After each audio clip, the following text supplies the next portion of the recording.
Hey everybody, it's Chris with Magnolia Vacation Rentals. We're going to do a troubleshooting video for our arcade system. First thing you want to look for to make sure you have power is the red light's on.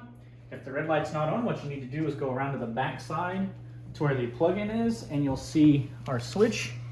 Make sure the switch is flipped. Once you do have power, what you're going to do is you're going to find the remote, which will be placed on the stool. Power on.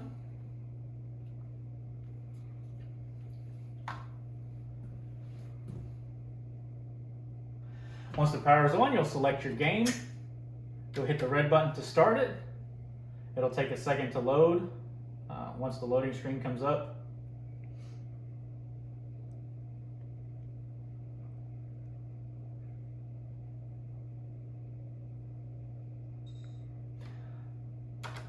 you'll hit the first player on this.